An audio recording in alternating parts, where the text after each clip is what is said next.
में हम लोग कुछ देखे।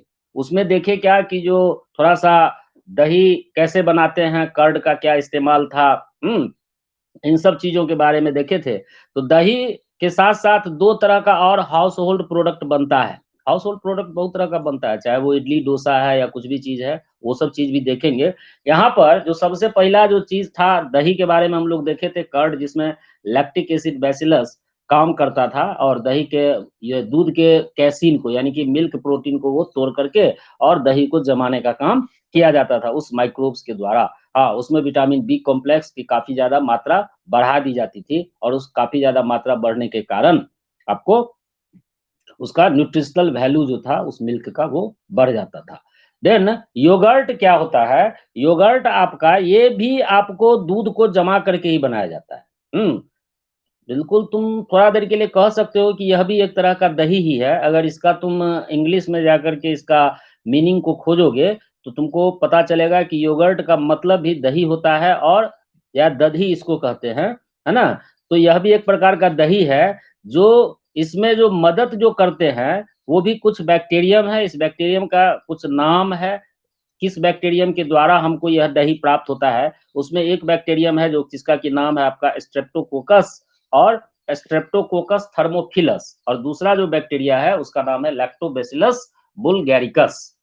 इसमें वहां पर दूध का टेम्परेचर बहुत कम रखना पड़ता था जब कर्ड हम लोग बनाते थे, लेकिन यहाँ पर जो मिल्क का टेम्परेचर है वो टेम्परेचर होता है 40 टू 60 डिग्री सेंटीग्रेड। और कुछ इसमें एक एक्स्ट्रा काम किया जाता है कि आप देखिएगा कि जैसे अभी विभिन्न प्रकार के डेयरी प्रोडक्ट या डेयरी फार्म या डेयरी हैं जिसमें कि आपको दही मिल जाएगा, जैसे सुधा हुआ, उसके बाद में माधव हुआ, बहुत तरह का है, अमृत है। तो विभिन्न प्रकार के डेयरी फार्म्स हैं जो अलग अलग वेराइटीज के वो दही को बनाते हैं। तो उसी में आप देखिएगा कि अलग अलग जो कंपनी का जो दही है उसमें विभिन्न प्रकार के फ्लेवर्ड होंगे, कुछ में फ्रूट का फ्लेवर होता है, कुछ में अलग तरह का फ्लेवर्ड होता है। तो वो जो फ्लेवर्ड और इसमें स्वीट यानी कि मीठापन भी मिलाया जाता है ताकि इसका टेस्ट अच्छा लग पाए। देन आपका है तीसरा में बटर मिल्क। बटर मिल्क जो एक एसिडुलेटेड प्रोडक्ट है, एसिडुलेटेड का मतलब हुआ कि इसमें एसिड को मिलाया जाता है।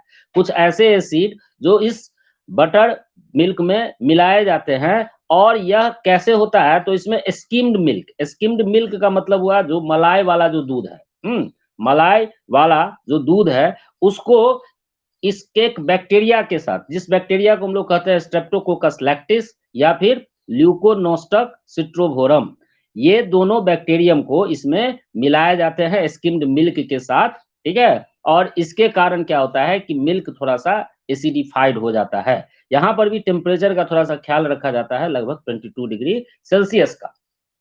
एक बहुत सुंदर चीज है, पनीर तो हम लोग सभी आदमी खाते हैं, है ना। पनीर, पनीर सभी लोग खाते हैं, घर में भी पनीर का निर्माण किया जाता है या हो सकता है। अच्छा, बेटर पनीर किसको माना गया है, किस कौन से पनीर को हम कहेंगे कि यह अच्छे क्वालिटीज का पनीर है। तो बेटर क्वालिटीज का जो पनीर होता है वो उसी को माना जाता है। अगर तुम लोग भी बाजार जाते होगे, अगर पनीर लेते होगे तो निश्चित रूप से एक काम तो जरूर करते हो, चूंकि वो तो पैक में रहता है, तो आप उसको करके कैसे जानते हैं कि यह थोड़ा सा अच्छा क्वालिटी का पनीर है या कुछ खराब क्वालिटी का पनीर है।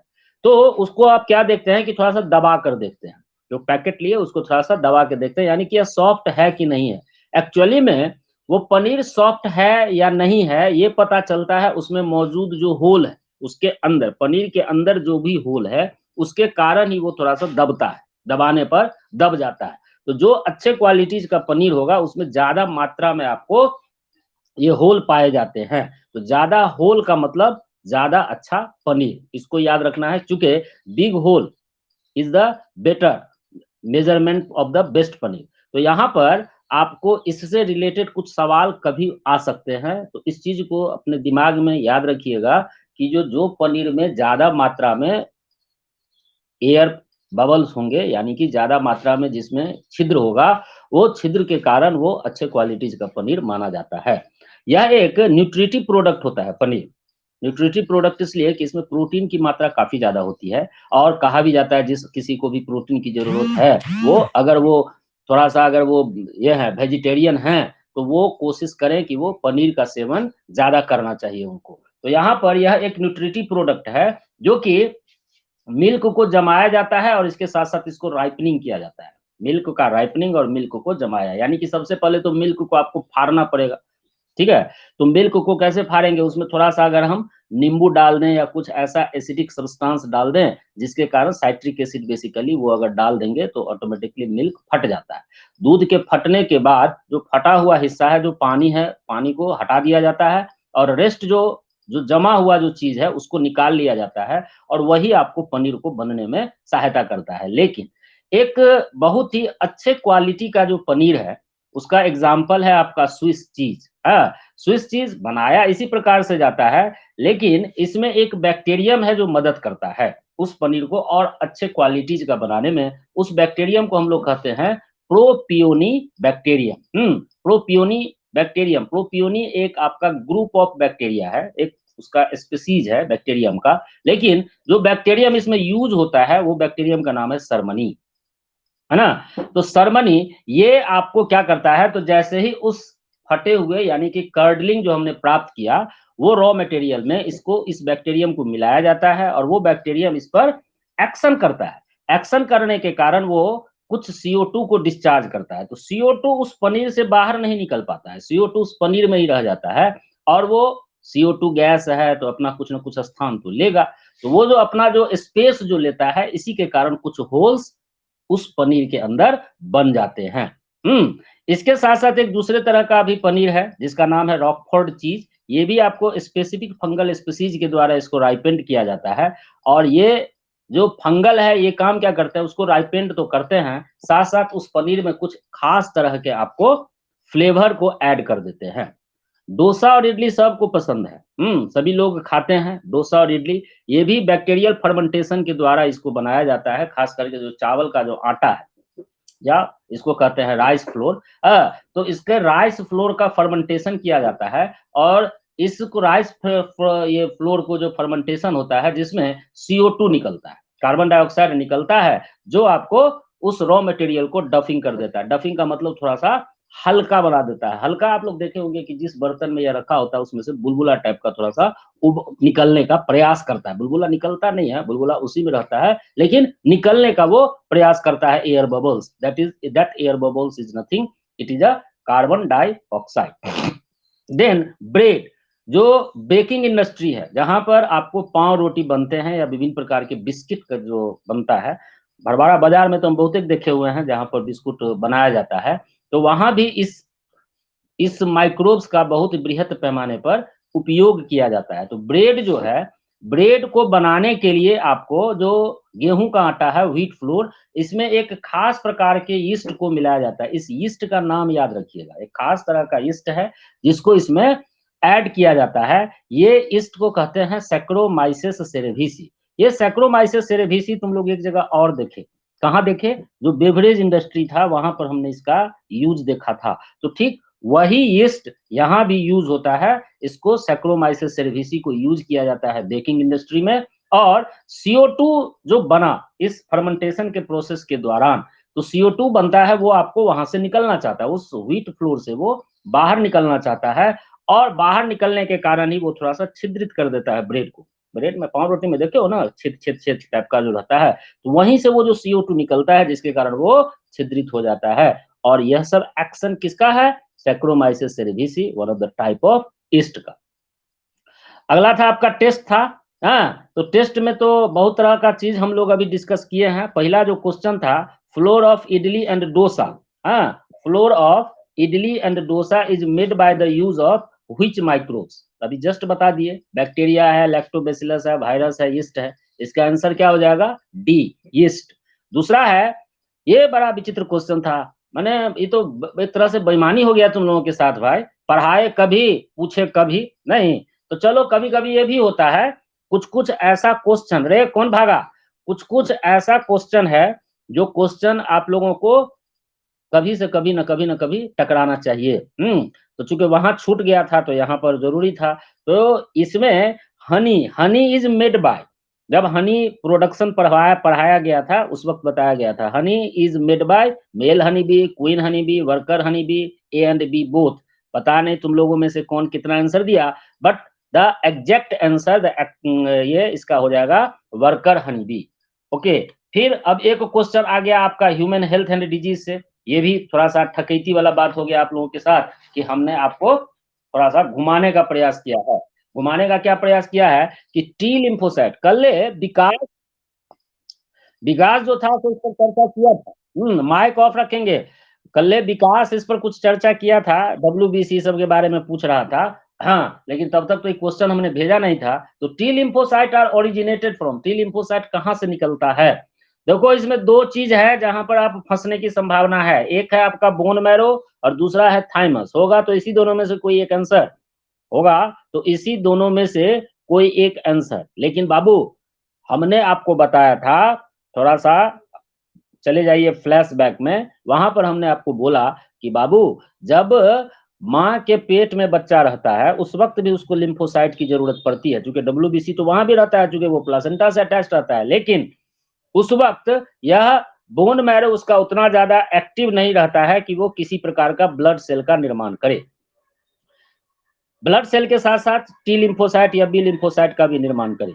तो देखिए, बेसिकली जो बी लिम्फोसाइट है, इसका फॉर्मेशन होता है थाइमस में, लेकिन टी लिम्फोसाइट का फॉर्मेशन होता है बोन मैरो में और वो मैच्योर्ड होकर के जाता है कहाँ?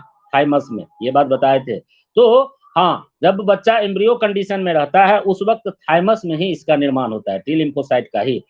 तो यहाँ पर तो वो चाइल्डहुड या चिल्ड्रन के बारे में तो पूछ नहीं रहा है, एक एडल्ट ह्यूमन के बारे में पूछ रहा है, इसलिए आप इसका जवाब देंगे बोन मैरो। ओके, तो इसका आंसर हो जाएगा ए बोन मैरो। देन है question number 4, which one is used for preparation of bread? अभी जस्ट बताए लैक्टोबैसिलस, स्ट्रेप्टोबैसिलस, एस्परजिलस या एस सेरेविसी। जस्ट बताए सैक्रोमाइसिस सेरेविसी जो है वो आपको ब्रेड को बनाने में मदद करता है। तो इसका आंसर हो जाएगा आपका डी।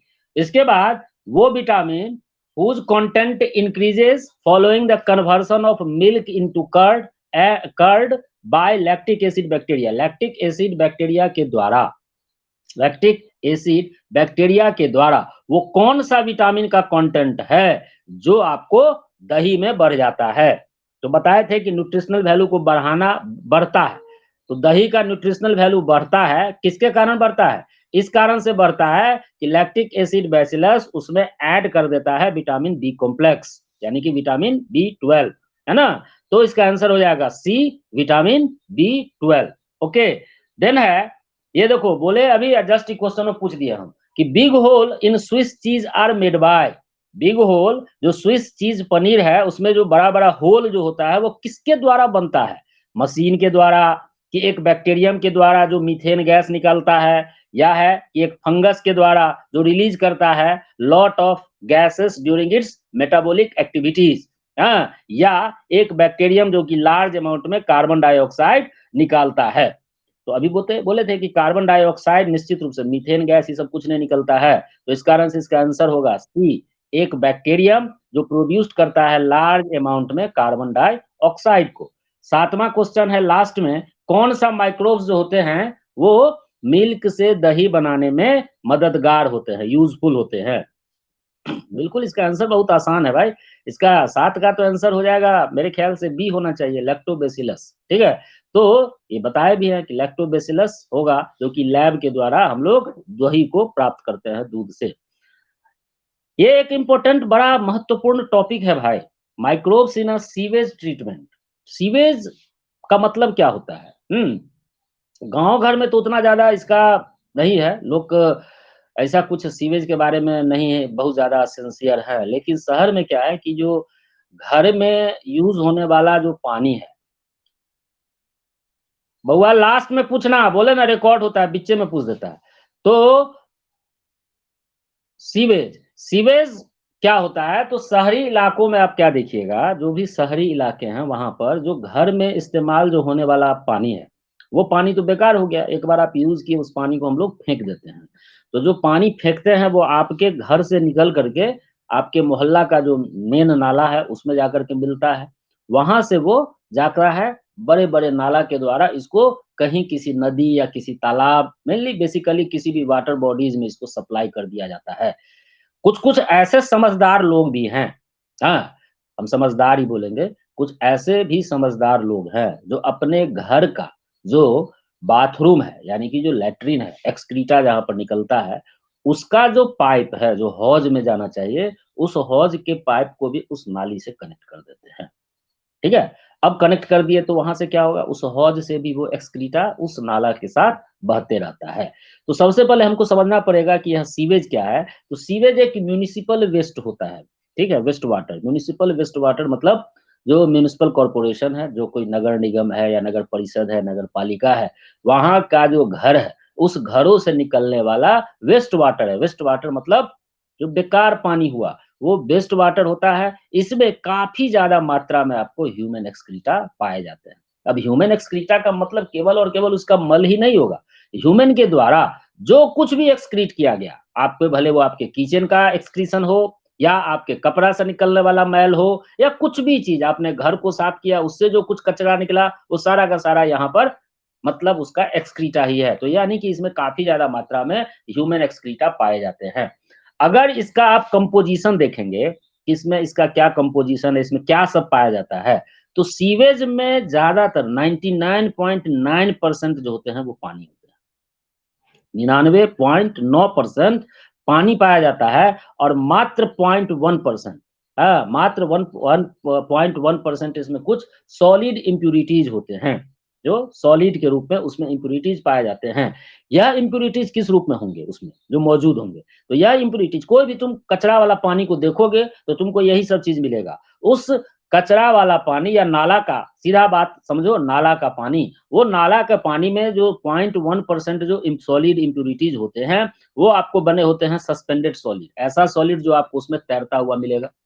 तैरता हुआ उस ना पानी के साथ बहता हुआ आपको मिलेगा। जैसे आपको उसमें मिल सकता है बालू, सैंड, सिलिट या फिर क्ले, कीचड़।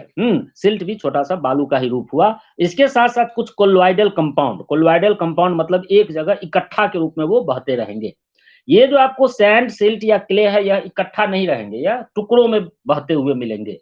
लेकिन यह जो आपका कोलोइडल कंपाउंड है, ये कोलोइडल कंपाउंड एक जगह इकट्ठा के रूप में मिलेगा, जैसे कुछ फिकस, इसके साथ-साथ कुछ बैक्टीरिया, क्लॉथ, कपड़े मिल सकते हैं, पेपर मिलेगा, फाइबर मिलेगा और भी बहुत सारा प्लास्टिक मिल सकता है, पॉलीथीन का बैग मिल सकता है, हाँ? विभिन्न प्रकार की चीज़ें उसमें बहती रहती है। जो भी चीज़ आया सबको वो बहा लिया। लेकिन कुछ ऐसे भी चीज़ होते हैं जो हम लोग ये दोनों चीज़ तो आपको दिखाई देगा। अगर देखने का प्रयास कीजिएगा तो यह दोनों चीज़ आपको नज़र आएगा। लेकिन कुछ ऐसे भी चीज़ होते हैं जो नज़र नहीं आते हैं।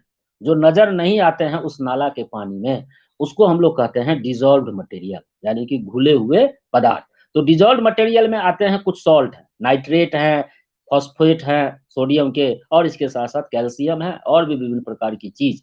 यह आपको इसमें डिसॉल्व होता है यानी कि घुले हुए चीज़ के रूप में होता है।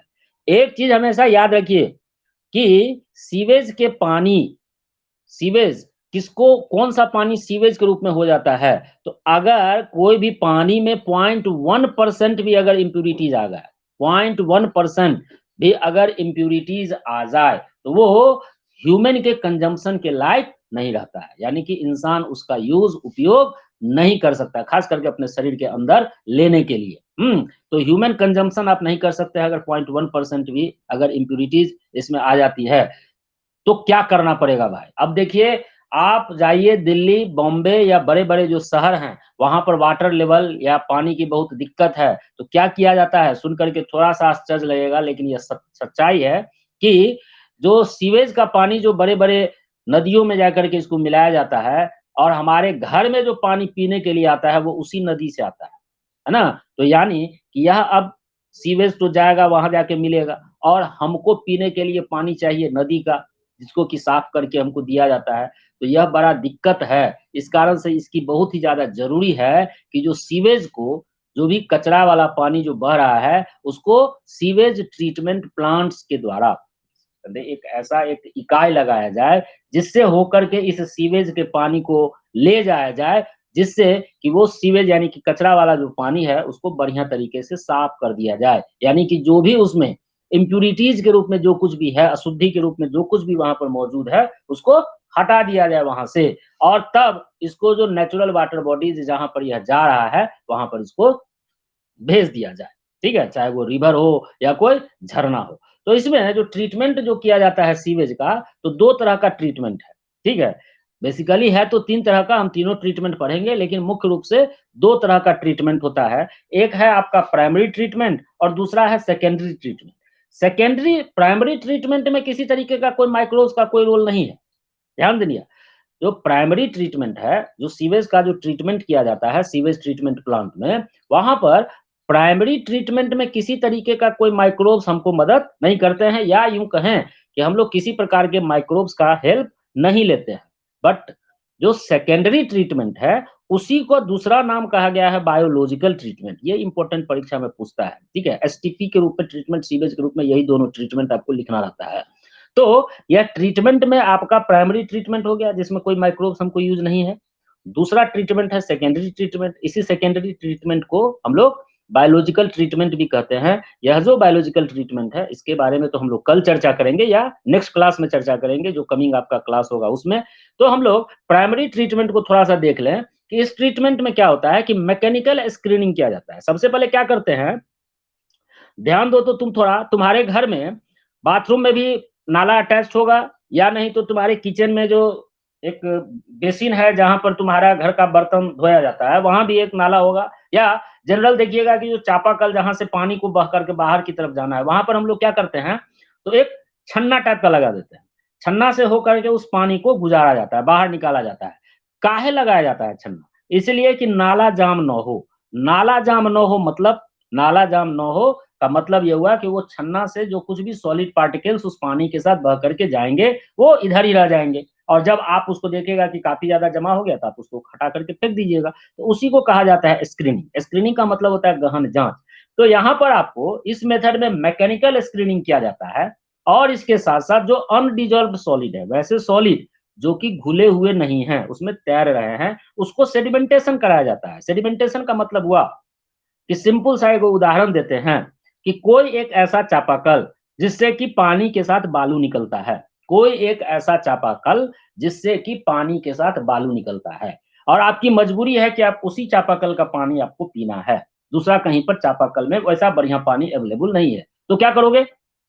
चापाकल से एक उपाय है कि उस चापाकल को क्या करते हैं, तो कपड़ा लेके एगो बांध देते हैं, उसके जहां से पानी गिरता है उसमें कपड़ा बांध देते हैं।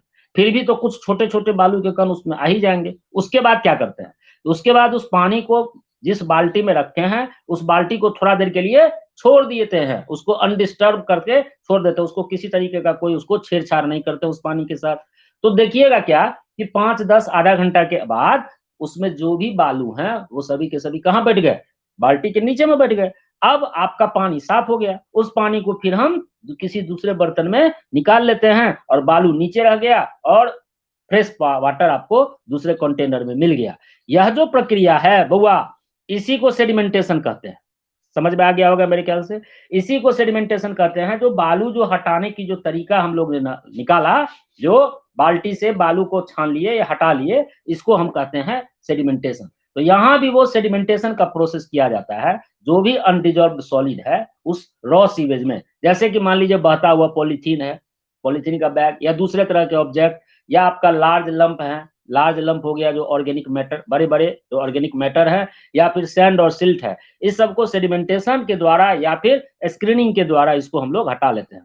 तो कहेगा कि जो पॉलीथीन का कैसे स्क्रीनिंग होगा? अरे भाई, पॉलीथीन बहता हुआ दिखाई नहीं देता है, उसको लकड़ी लेकर के लोग हटा देता है, ठीक है। इसके साथ साथ तो सीवेज को क्या करना पड़ेगा? सबसे पहले एक मेश स्क्रीन, यानी कि मेश का मतलब होता है जाली।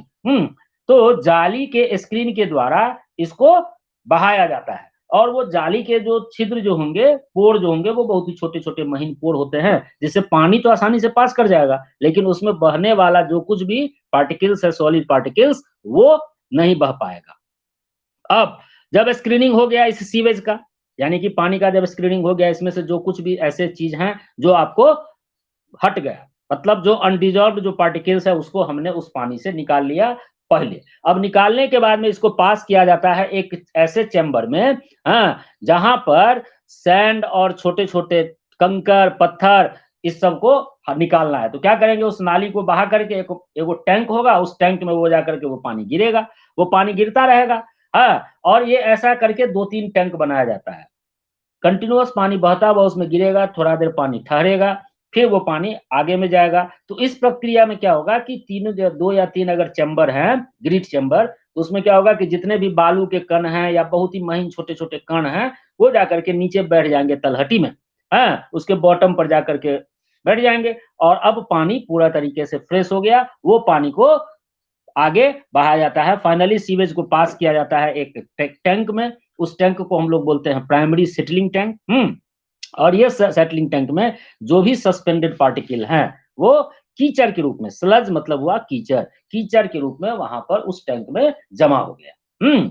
हम लोग भी अपने यहाँ जो बनाते हैं सोख्ता, क्या करते हैं, सोख्ता को सबसे पहले पानी उसमें गिरता है और फिर सबसे ऊपर में उसका एक नाली होता है जिससे कि पानी बाहर की ओर निकलता है। तो वहां पर सोख्ता में देखोगे कि महीना 2 महीना पर नीचे में काफी ज्यादा कीचड़ जमा हो जाता है। तो ये भी वही टाइप का प्रोग्राम वहां पर किया जाता है। लेकिन अब तो सब चीज निकाल दिए, लेकिन फिर भी कुछ ऐसा चीज है जो इससे नहीं निकला। यह जो है सो जो डिजॉल्व सबस्टांस है, उस पानी में घुला हुआ जो चीज है, वो आपको नहीं निकल पाता है। खास करके जो भी पैथोजन है, इसको यह नहीं हटा पाता है। उस पैथोजन को हटाने के लिए हम लोग सेकेंडरी या फिर बायोलॉजिकल ट्रीटमेंट करते हैं। सेकेंडरी या बायोलॉजिकल ट्रीटमेंट क्या है, इसके बारे में हम लोग कल देखेंगे। ठीक है, कल जो है आपका क्लास अगर होगा तो बहुत बढ़िया, नहीं होगा तो भी बहुत बढ़िया। ठीक है, क्लास होगा, अगला क्लास जब होगा तब करेंगे। ठीक है, चलो आ जाओ क्वेश्चन पर, बोलो भाई किसको क्या डाउट है या कहां पर क्या प्रॉब्लम, जल्दी। ऑब्जेक्टिव में बउआ पहला का हो गया तुम्हारा बी, यीस्ट। दूसरा हो गया तुम्हारा सी, वर्कर हनी बी।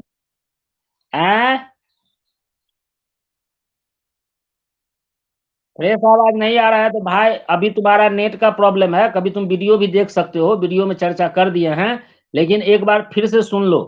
पहला का आंसर है डी, ईस्ट। दूसरा का आंसर है honey is made by worker honey bee, C. तीसरा का आंसर है T lymphocytes are originated from A, bone marrow. उसके बाद में चौथा का आंसर है which one is used for preparation of bread, इसमें हो जाएगा D, cerevisiae, saccharomyces cerevisiae, S cerevisiae करके लिखा हुआ है। पांचवा, जो vitamin whose content increases following the conversion of milk into curd by lactic acid bacteria, इसका आंसर हो जाएगा सी, विटामिन B12। इसके बाद है big holes in Swiss cheese are made by, तो इसमें बिग होल्स जो बनते हैं स्विस चीज, ये बनते हैं किसके कारण, ये बनते हैं जो कार्बन डाइऑक्साइड जो निकलता है, सी आंसर होगा। अब bacterium producing large amount of carbon dioxide, और सातवां का आंसर होगा which microbes are useful in the formation of curd to milk, answer होगा इसका बी, लैक्टोबैसिलस। और बोलो गोपाल।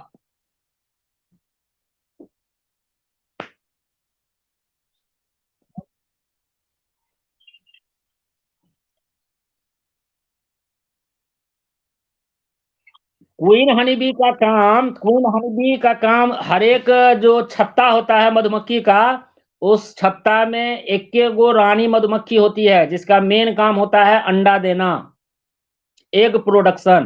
प्रत्येक दिन वो 1500 से 2000 अंडे देती है। ठीक है, और कोई काम नहीं है, आराम करना और अंडा देना बस। तीन तरह का। हाँ हाँ, इसीलिए वर्कर हनी भी ही सारा काम करता है, तो वर्कर हनी भी इसका आंसर होगा। थोड़ा सा देख लो प्रोडक्शन, फूड प्रोडक्शन वाला चैप्टर में हनी चैप्टर पढ़ लोगे तो समझ में आ जाएगा। और बोलो नैन्सी। एंटागोनिस्टिक हुआ जो किसी भी दूसरे माइक्रो ऑर्गेनिज्म के ग्रोथ को रोक के या किसी माइक्रो ऑर्गेनिज्म को मार दे। कोई दूसरा एक माइक्रो ऑर्गेनिज्म अगर किसी दूसरे माइक्रो ऑर्गेनिज्म के ग्रोथ को रोकता है या उसको किल करता है, तो उसको हम कहते हैं कि यह एंटागोनिस्टिक है। ठीक है, ओके। एंटागोनिस्टिक का मतलब होता है विरुद्ध, उसके अगेंस्ट, है ना, अगेंस्ट में काम करना। और बोलो। पहला जो क्वेश्चन ऑब्जेक्टिव का, ऑब्जेक्ट ऑब्जेक्टिव का बोले ना कि जो अभी जो इडली और डोसा जो नोट में भी दिए हैं खुशी, कि जो इडली और डोसा जो हम लोग बनाते हैं ना, उसमें हम लोगों को एक खास तरह का माइक्रो ऑर्गेनिज्म जिसको ईस्ट कहा जाता है, ईस्ट का उपयोग किया जाता है। ये ईस्ट जो होते हैं उसका नाम है सैक्रोमाइसिस सेरेविसी। ये ईस्ट जो है सो कार्बन डाइऑक्साइड को निकालता है। जनरली देखी होगी कि हम लोगों के घरों में अगर इडली डोसा या फिर जलेबी ये सब जो बनाना रहता है, तो इसमें हम लोग क्या करते हैं, खाने वाला सोडा मिला देते हैं। नहीं तो इसको अगर रात में इसको बनाया गया, इसके फ्लूइड को, और थोड़ा देर के लिए इसको डाल दिया जाता है ओस में रात में, ताकि इसमें वो बैक्टीरिया इस ईस्ट को ग्रो करने के लिए छोड़ा जाता है। जब ये ईस्ट फर्मेंटेशन का प्रोसेस करता है, तो फर्मेंटेशन के प्रोसेस के कारण यह कार्बन डाइऑक्साइड को रिलीज करता है। कार्बन डाइऑक्साइड वहां से निकलना चाहेगा, तो वो निकल नहीं पाता है, थोड़ा सा बुलबुला निकलता हुआ बुलबुला टाइप का तुमको नजर आता है, तो वो थोड़ा सा ज्यादा स्वादिष्ट बना देता है उस चीज को। तो इडली और डोसा बनाने के लिए हम लोग यीस्ट का यूज करते हैं। ये जो यीस्ट है उसका नाम है सैक्रोमाइसिस सेरेविसी। और बोलो। इडली डोसा नहीं खाया रे, ये सब केरला उधर का साउथ इंडियन डिश है। इधरों तो मिलता है, एक खाने का आइटम है, नाश्ता का आइटम कहो। ये बनता है चावल के आटा, चावल के आटा से बनता है। और बोलिए, और कोई दिक्कत है? चलिए ठीक है। जो भी यहाँ पर ईद को मनाएंगे उनको, हाँ, कल चले जाइए। अच्छा नंबर अभी नहीं बोले कि जो पनीर जो होता है, पनीर को कैसे जानते हैं कि अच्छा पनीर है? तो उस पनीर में छेद होता है, अंदर में होल होता है, ठीक है, बाहर से नजर नहीं आता है। जब पनीर को काटोगी तब देखोगी उसमें बड़ा बड़ा छेदा है। वो जो बिग होल्स होता है वो किसके कारण होता है, सो पूछ रहा है। तो वो बिग होल्स जो होता है, वो होता है एक बैक्टीरिया के द्वारा, जो बैक्टीरिया प्रोड्यूस करता है काफी ज्यादा मात्रा में कार्बन डाइऑक्साइड, और वो कार्बन डाइऑक्साइड का प्रोड्यूस करने के कारण, कार्बन डाइऑक्साइड के प्रोडक्शन के कारण, अगर आप लोग अपना माइक को ऑन रखेंगे तो मेरी आवाज आप तक बढ़िया से नहीं पहुंच पाएगी। ठीक है, तो क्वेश्चन पूछे और इमीडिएटली माइक को ऑफ करें।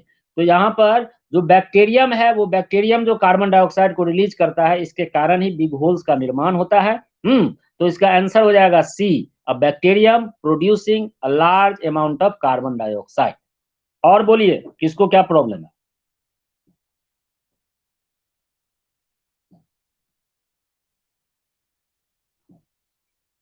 नहीं कोई प्रॉब्लम है? ठीक है, तो ठीक है, हम लोग शायद परसों मिले और ना तो संडे को के बाद टेस्ट में मिलेंगे। ठीक है, तो जो भी जैसा भी क्लास होगा तुम लोग काइंडली हमको बता दो कि छुट्टी एक दिन का दे या 2 दिन का दे, है ना। अगर ऑनलाइन क्लास भी चलेगा तो आप लोगों को इसका टेंशन नहीं लेना है कि मेरा सिलेबस कैसे कंप्लीट होगा। सिलेबस तो हम तो तुम्हारा, हमको लगता है कि जो अक्टूबर सितंबर अक्टूबर में ना कहीं खत्म कर दें। तो यहाँ पर चूंकि हमारे पास कंटेंट बहुत ज्यादा, हम एक दिन में आपको भेज देते हैं, प्रोवाइड कर देते हैं। तो यही चैप्टर को तुम देखो कि कितना जल्दी खत्म हो जाएगा। हमको लगता है कि जो मंगल बुध तक यह चैप्टर फिनिश हो जाएगा, इस चैप्टर में है नहीं जान, है ना। तो इस प्रकार यह चैप्टर चैप्टर तो जो होगा सो होगा। हमको बता दीजिएगा कि कितने बजे से, मैंने कल तो क्लास नहीं है, कल का क्लास सस्पेंड है। परसों जो है सो परसों क्लास लें या फिर, तो ठीक है, चलो भाई, कल परसों 2 दिन का छुट्टी तुम लोगों को स्टडी लीव के नाम पर दे रहे हैं, ठीक है। गोपाल माइक और भाई, है स्टडी लीव के नाम पर आप लोगों को छुट्टी दिया जा रहा है। ठीक, जो लोग भी ईद को सेलिब्रेट करेंगे, wish you very happy Eid. और इसके साथ साथ ईद मुबारक। और एक चीज जो है सो कहना है, आप लोग खूब पढ़िए, खूब दंदनाइए। बोल दे रहे हैं, अब तो हमको आपसे भेंट नहीं हो पाएगी, सीधे टेस्टे में भेंट करेंगे। 12 बजे से आपका टेस्ट है संडे को। क्वेश्चन ऑलरेडी डाल दिया गया है। हर एक क्वेश्चन 30 क्वेश्चन है, तो टोटल नंबर हो गया 120। 4 नंबर है एक क्वेश्चन का, 120। लेकिन खुश मत हो जाओ, एगो अगर गलत करोगे तो 1 नंबर काट लिया जाएगा, है ना। एक सही होगा 4 नंबर मिलेगा, और एगो अगर गलत हुआ तो 1 नंबर कट जाएगा, पहला बात। दूसरा चीज कि तुम लोग पिछले बार जो गलती किए हो वो गलती को मत करना। क्या करना है, सबसे पहले क्वेश्चन को आप आंसर को सेलेक्ट कर लेंगे, आंसर को सेलेक्ट करेंगे, सबमिट सबसे लास्ट में करेंगे। अगर तुमको लगता है कि इसका आंसर हम गलत दे दिए तो आप वहां पर चेंज भी कर सकते हो। लेकिन एक बार अगर आपने सबमिट मार दिया, पहला चैप्टर को देखे और सबमिट कर रहे हैं, ऐसी गलती नहीं करना है। आप लास्ट 30 क्वेश्चन को बनाने के बाद एक बार श्योर हो जाएगा, चूंकि 1 घंटा का समय है आपके पास, आप श्योर हो जाइएगा कि हमको जो है सो सब क्वेश्चन का आंसर हमने दे दिया है या इस क्वेश्चन का आंसर गलत हमने दे दिया है। तो वो श्योर होने के बाद में आपको सबमिट करना है, ठीक? सबमिट कर दीजिएगा लास्ट में, शुरुआत में सबमिट गलती से भी मत करना, ठीक है? ये चीज़ को ध्यान रखना। पिछले बार यही गलती हुआ था तुम लोगों से कि तुम लोग सबमिट पहले मार दिया था। तो सबमिट आपको नहीं करना है, सबमिट लास्ट में करना है, ठीक? संडे को 12 बजे खोल लीजिएगा, टेस्ट पेपर आपको अवेलेबल है। दूसरा चीज़, जो भी नोट्स हैं, जो कुछ भी नोट्स हैं, आपको इस टीचमिंट ऐप पर स्टडी जो मटेरियल है वहाँ पर मिल जाएँगे। ग्रुप में किसी तरीके का कोई नोट शेयर नहीं होगा। ना ही आप लोग इस नोट को अपने किसी दोस्त के साथ शेयर करेंगे। ये मेरा काइंडली रिक्वेस्ट है आप लोगों से। ना अपना नोट को आप शेयर करेंगे, ना ही आप किसी तरीके का यहाँ का टीचमेंट का चीज़ को बाहर आप शेयर करेंगे। उसके बाद जो भी चीज़ है हाँ, यूट्यूब के लिए आप शेयर कर सकते हैं, उसमें कहीं कोई दिक्कत नहीं है, लेकिन क्लास से रिलेटेड कोई भी चीज़ आप शेयर नहीं करेंगे। और अगर आप 3 दिन से ज़्यादा अगर एब्सेंट रहिएगा तो आपको हम अपने क्लास से सस्पेंड कर देंगे। उसके बाद फिर से आपको एनरोल होना होगा तो फिर से आप रिक्वेस्ट भेजिएगा। इसीलिए क्लास को क्लास की तरह से मेंटेन कीजिए। उसके बाद लास्ट में जो चीज़ हम कहते हैं वही चीज़ कह रहे हैं। पेमेंट को थोड़ा-सा ध्यान रखना है, पेमेंट कर दीजिए। अभी तक 5-6 बच्चे ने पेमेंट किया है, ठीक है? रेस्ट जिनका जो पेमेंट बाकी है, प्लीज़ उसको आप ऑनलाइन भेज दीजिए पेमेंट, ठीक रहेगा तुम्हारे लिए भी और मेरे लिए भी। ओके? किसका? 3 हो गया, मिल गया। अच्छा ठीक है। नैन्सी, क्या वो नंबर आया? 7 अच्छा। पुनीता क्या गो नंबर एले? Very good. भारती 5, फरदीन 5, सोनी क्या गो नंबर?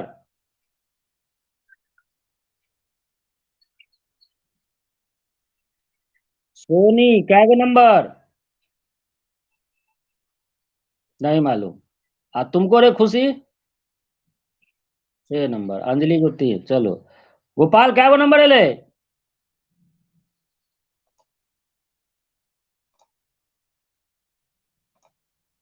गोपाल नहीं बोल रहा है। चलिए ठीक है, क्लास को खत्म एंड करते हैं। हाँ, बोलो।